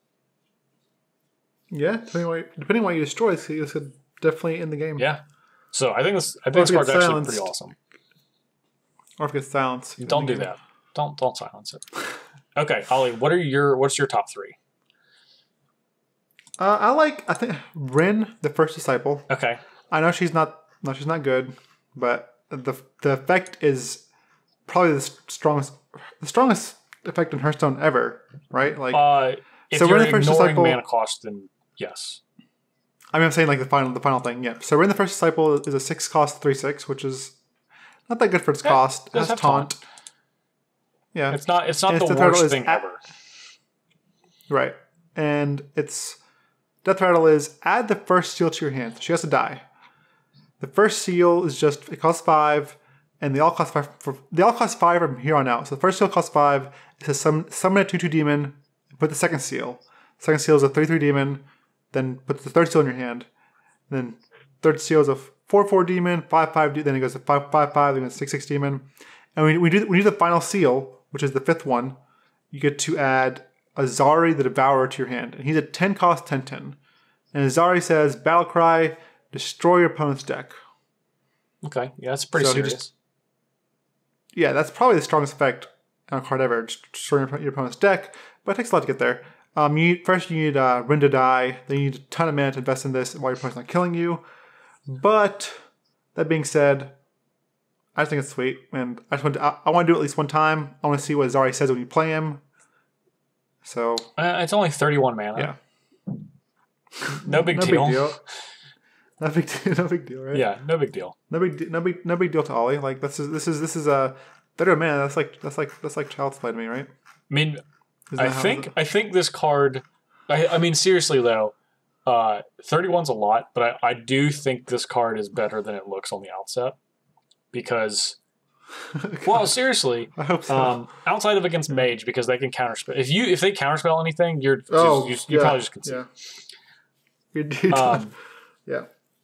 But this is pretty serious inevitability. Like, oh, definitely. And you are getting creatures along the way, minions along the way that are growing in size. So it's not, it starts getting reasonable around the third seal when you put a 4/4 into play. Yeah, sure. We'll go with that. So next one that I like is called King Togwaggle. Oh Lord. He's an 8-cost minion. He's a 5/5. Battle Cry. Swap decks with your opponent. Give them a ransom spell to swap it back. You sound like you were just playing some BS cards. This is great, man. You're playing Kazakus? Nah, man. I'm playing Kazakus. Then King Togwaggle them. The only problem with this that I don't like is when it's a huge investment to swap decks, and the ransom goes to their hand, which is kind of defeats the purpose because they can just pay 5 and swap back, which I don't like. I wish you swapped and then show some of the ransom into your deck, and they had to draw it to swap back. But I think this card is some BS. It is some BS for sure. And I'm all about me some. If there's one thing you're known for, it's some BS cards. Just BS. I don't know what else to say. It's just BS. Just straight BS. Okay, what are you planning to do with this guy? Nothing. Just just BSing around. The memes. It's for the memes, man. That's what we're doing it for. Okay, what's your third card? My third card. I like Shimmering Courser. Shimmering Courser is the first card they print that's essentially hexproof.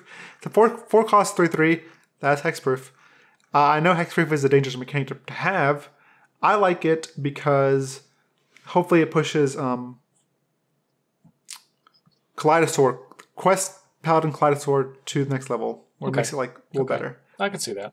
Because being able to give your guys your creature buffs without having to worry about a silence effect.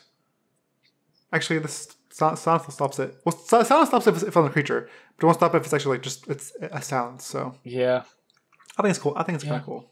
Yeah, the fact that I guess it's not technically hexproof. Yeah, it's not as oppressive as Magic hexproof for sure. No, yeah. You can still target with creature things. You can still attack it. Yes. So yeah, you're right. It's not nearly as good as hexproof, but maybe it'll push the Okay, so I'm gonna. All right, he's not excited anymore. Let's go to the darkness instead. The darkness. 4 cost 20/20. Yeah. It starts dormant. Battle cry. Shuffle 3 candles into the enemy deck.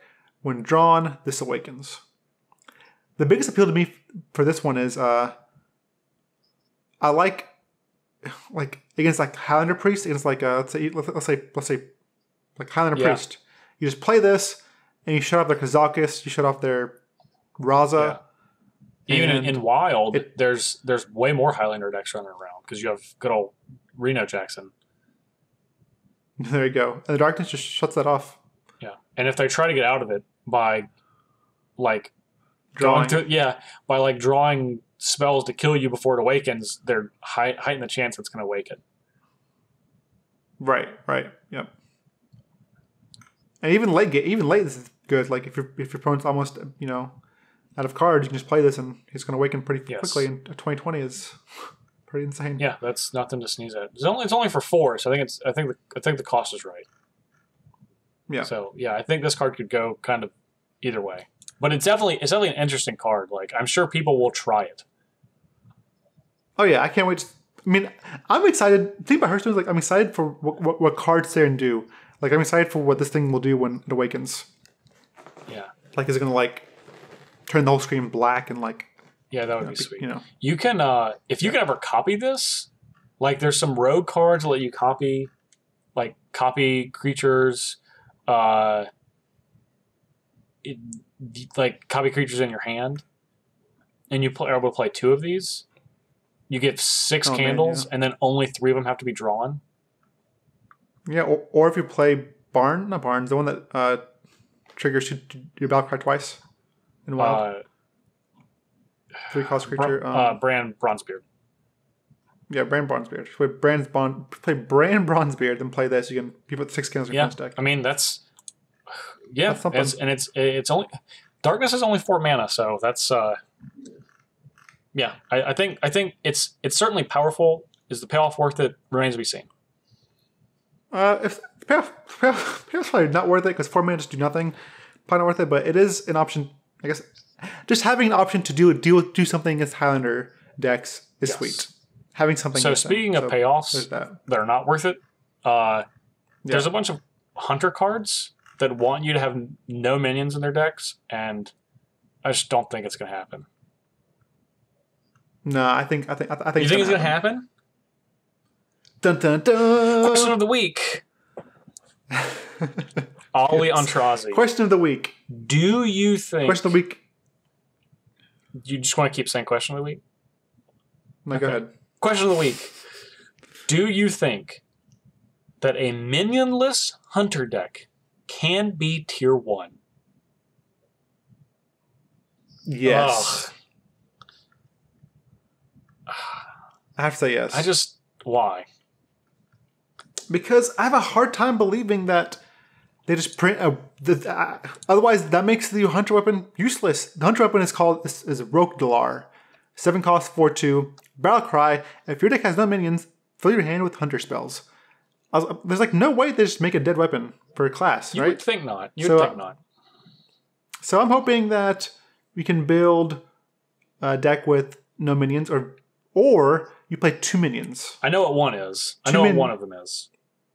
What? One's Yogg-Saron. The other one is Barnes. Okay. So that you have the turn 4, Barnes, Yogg-Saron 1/1, someone 10/10 Yogg-Saron. Then you have no troops in your deck.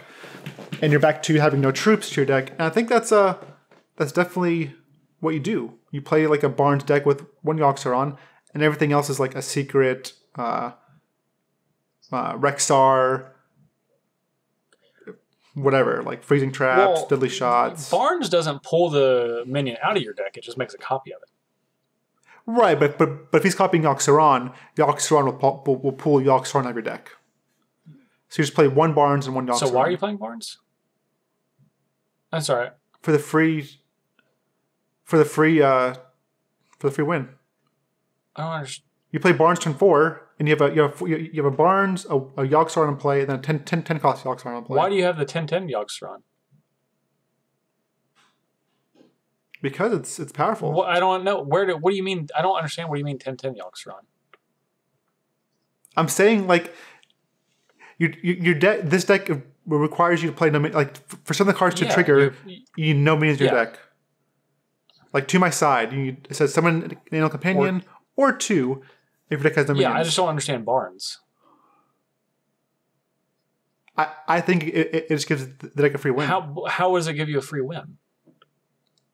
Because you get a 3/4 and turn 4 with Barnes, and you get a 1/1, and then you get a 10/10. How do you get a 10/10 if Barnes comes into play, copying Yogg-Saron in your deck? He puts a 1/1 copy of Yogg-Saron from your deck into play. At the end of turn, that Yogg-Saron summons the Yogg-Saron in your deck as a 10/10. Oh, I'm saying Yogg-Saron, and you're saying another card. Oh my god! I'm not. Oh man, I'm messing up. Sarge or you're not Yogg-Saron. Oh man, I'm sorry. Not Yogg-Saron. The one with hate. The one with hate. Oringer, what it was called. Sarge, Sears. The 10/10 at the end of the turn. My bad. You summon a minion. God, I'm sorry. Yeah, apparently I only worship one old god. Yogg-Saron. Yeah, that's it. So I thought that you would just have one Yogg-Saron in your deck. So you have all these like cards that they're all spells. Yeah. So you just get to like when you cast it, it's a huge. Yeah. No.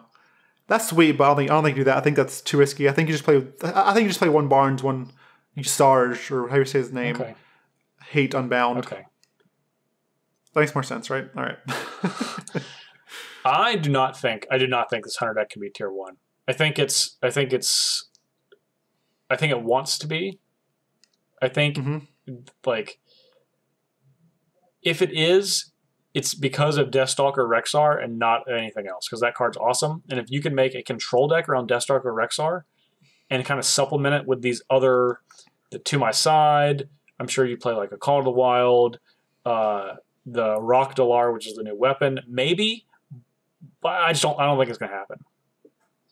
I just think I don't think there's ever going to. It's going to happen. How can a card called To My Side not happen? Isn't that what he says? Isn't that what he says when he summons? Yeah, of course. So what's he going to say when he casts To My Side? To My Side with a W. Or maybe he just says it twice. To my side like that. I think it's. A lot of these cards give you troops or creatures like wandering monsters. Yeah, there's a 2-cost secret. When an enemy attacks your hero, summon a 3-cost minion as a new target. There's also a thing called Flanking Strike, 4-cost to 3 damage to minion, summon a 3/3 wolf. And then you have Lesser Emerald Spellstone, which costs 5, and it summons a 3/3 wolf, which is pretty bad for 5. But then if you play Secret, which is pretty easy to do in this deck, it upgrades, and you can summon and it's not. It goes to 3 wolves, then it goes to 4 wolves. Okay. I mean, so you're just you're playing tokens essentially. Yeah, I guess. Yeah. I mean, I guess there are enough secrets because you have to play secrets to upgrade that. I mean, maybe. I think you need to try to make it happen. I just do not think so. I just don't think. I think tier 1 is a stretch. Yeah. Like, there's so many other things that are just like actual, like where the power level. That's the thing. I think the power level is too evident on some of this other stuff. Yeah. Like, what sure. do you? I think that too. What do you do? What do you do if you're doing this and then I played Dustbreaker, which is the priest dragon that deals 3 to everything. You just play Rock Dalar and draw 10 cards. I mean, that is sweet. If you you just literally just draw, like, fill your hand up. That's pretty. I'll give you that. That's pretty cool. And those can be minions. No, it says hunter spells. Hunter minions.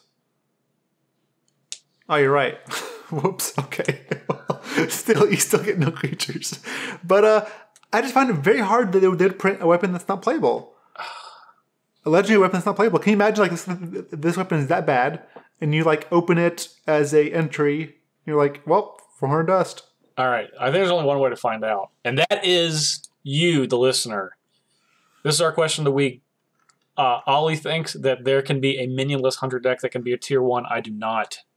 You should let us know at jparnell1 on Twitter, at Ali Aintrazi on Twitter, and at ThinkTwiceMTG on Twitter. We'll be posting that sometime right after this episode goes up this week. Ali, anything else on Kobolds and Catacombs new Hearthstone expansion? That's all I got. Excellent. In that case, we're going to be wrapping up in just a minute, so we'll be right back.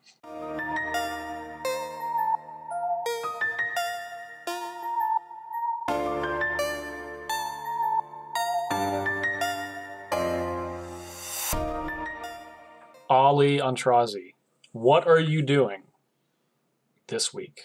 Go. Probably just going to play at a Hex 1K on Saturday, and maybe a Hex Sealed 1K on Sunday. Well, that's probably it. That's not exciting at all.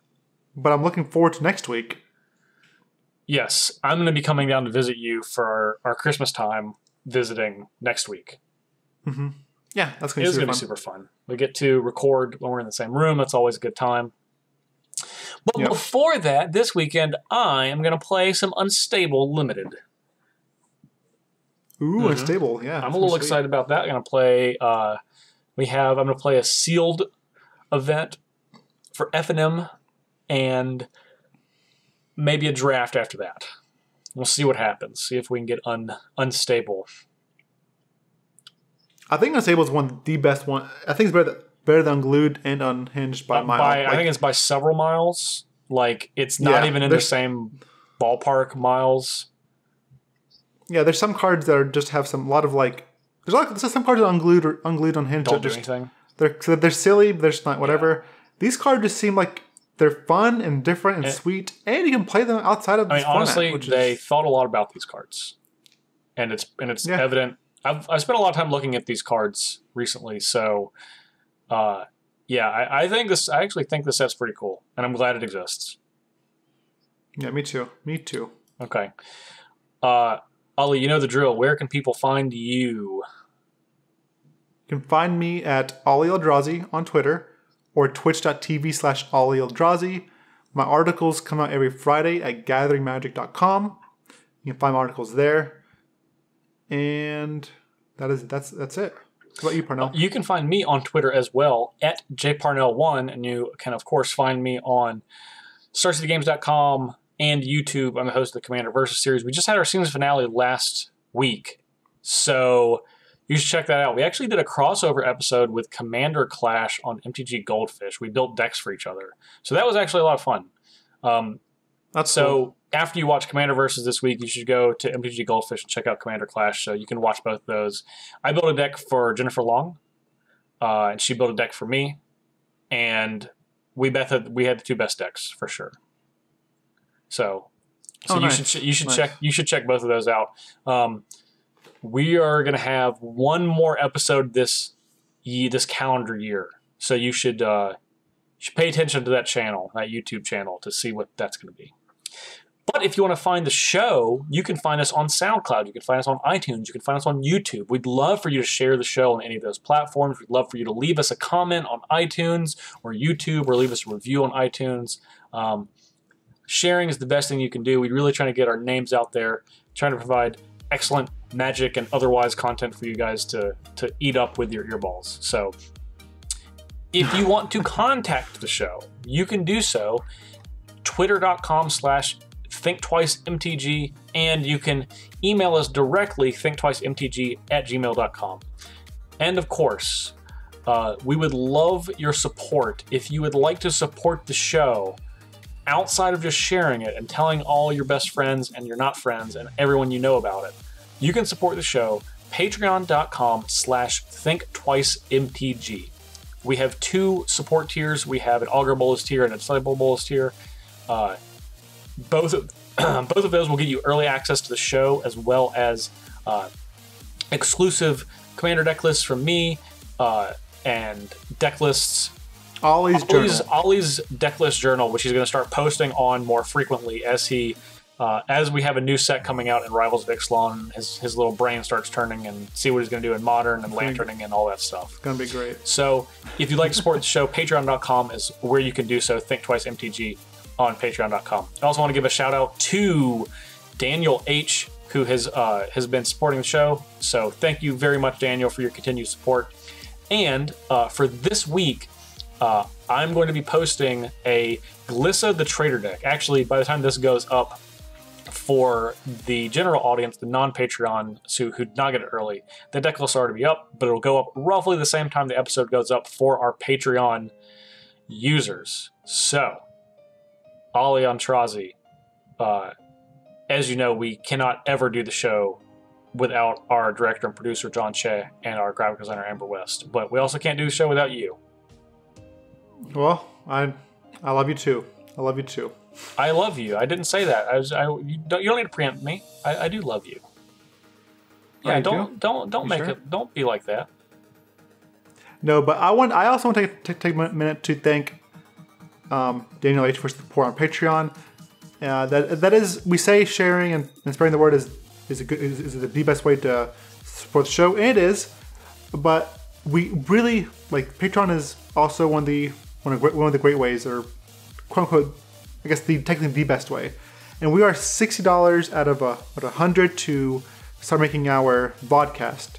So guys, we are over halfway there. And if we get there, we will start making this a vodcast. You'll see our faces as we talk.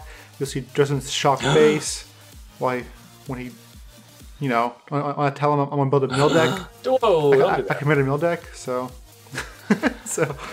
or I tell him, I'm gonna build a shared fate deck. Just play shared fate and then play his deck. Don't do that. So that's what again. Thank all of you for listening, and thanks for the support. And I sincerely hope you all have great holidays. So yes. Thank you. We're not going anywhere. We'll be around next week and the week after that, and so on. But yes, we do hope you have a good holiday season. This is a good time. Good time to just relax, play some good Magic. Don't have to worry about playing bad Magic. I don't know. Yeah. Play Hearthstone, whatever you want. Whatever you want to do. Do that too. And enjoy Play your time. Pokemon Go. We're going to talk about that sometime soon too. A lot of changes coming to that. Oh yeah, hopefully next time. So, for Ali Aintrazi, I am Justin Parnell. We'll see you guys next week. Have a good weekend. All right, bye guys.